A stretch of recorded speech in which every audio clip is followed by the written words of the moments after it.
All right, before we get into why I'm going to abandon the Clik valve system, let's talk about why you're here. So you had a failure and your Clik valve has broken off in your valve stem. So here we have a Clik valve specific pump head. The top of the Clik valve is stuck, it's actually relatively easy to remove, is in the pump head. And the rest of the Clik valve is stuck in your valve stem, typically in a tubeless tire on a mountain bike or a gravel bike in this case. So you're in the field, you broke it off. What do you do next? How do you get this out? Now, you could just throw this away. But if you're like me, you might run, relatively hard to source colored ones or custom ones. And maybe you just don't want to waste a perfectly good valve stem for a poorly designed Clik valve or valve that you're using. So what you're going to do is you're going to get a T-15 bit, so a Torx T-15 bit of, it doesn't matter, this is from a screwdriver. You could get one from, a set typically with a ratchet. Either way, T-15 bit. When this breaks off, so when this comes apart here, there's going to be a spring and a pin that is there. You can just pull it out with a wrench. It's already been done here.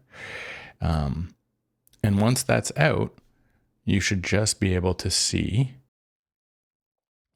the stuck in part of the Clik valve. And so what you're going to do is you're going to tap in a T-15 bit. You might need a little soft blow hammer to do it. You can probably do this safely in your rim. I took it out to do it, worried about damaging my rims and all that.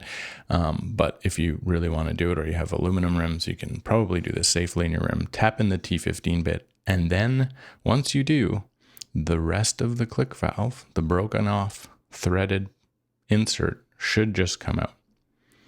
So I can show you, I can put it back in and take it out with this T-15 bit. This is actually the one, this is the one I used. This is the one that broke off in my wheel.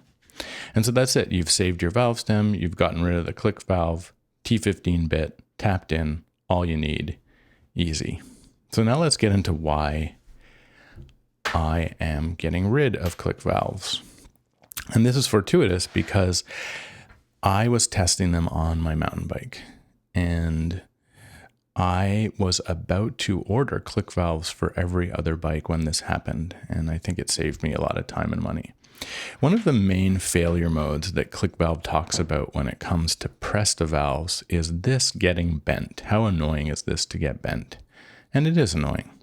It happens when I'm careless or not paying attention, and it can result in like slow air loss if I don't notice it, or it's hard to get a pump on top of this. But these valves are very inexpensive and easy to replace.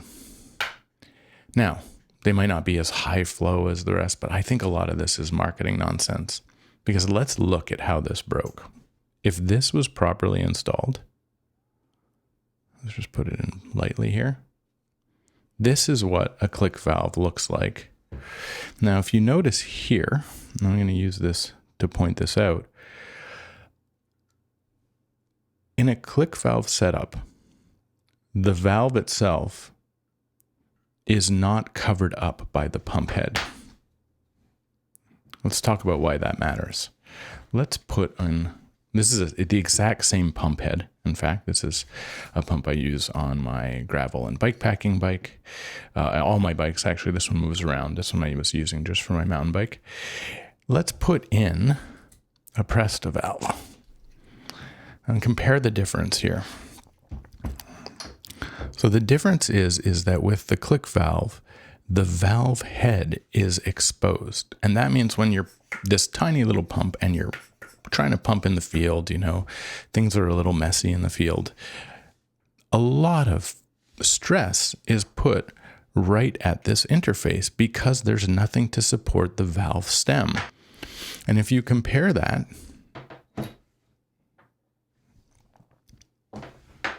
to a Presta valve with all its faults. I'm going to insert it into this pump. Notice how much the pump head extends over the actual valve stem. And so the pressure you're putting on, typically when this is installed, is at the rim and the rim interface, and you're not putting all that pressure on this tiny little interface with this tiny thin metal, which is far thinner than the thickness of the valve stem itself. And so what happens is, as you're pumping and moving this around, just like it did for me, this broke off. I have never had a Presta valve break off in the field like this. Now, maybe that's just me, and I tend to be careful with my stuff, which is why this is even all that more surprising. But when you see these side by side, the only conclusion I can come up with, and I think that's why Clik Valve is pushing their CO2 inflators, is that Clik valves have one major weakness, and that is hand pumps. Now listen, I understand that a lot of folks, many of the people I ride with, are moving towards battery-powered pumps that are perfectly fine for Clik valves. But I'm not that person. I'm still a big fan of the hand pump, of these particular hand pumps as well, but I'm not here to advertise for them. And in this particular case, the thing I care about is the failure mode. How does this fail?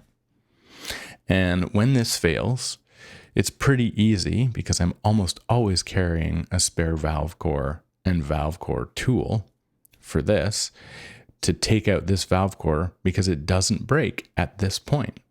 Take it out, put in a new one, fix it up, you're good to go. In this case, I would have had to have been carrying a spare Clik valve, which is fine, but also a T-15. I don't travel with the T-15 typically. The only Torx bit you need for most modern bicycles is a T-25. And so like it's just one of those things where it's going to be another issue.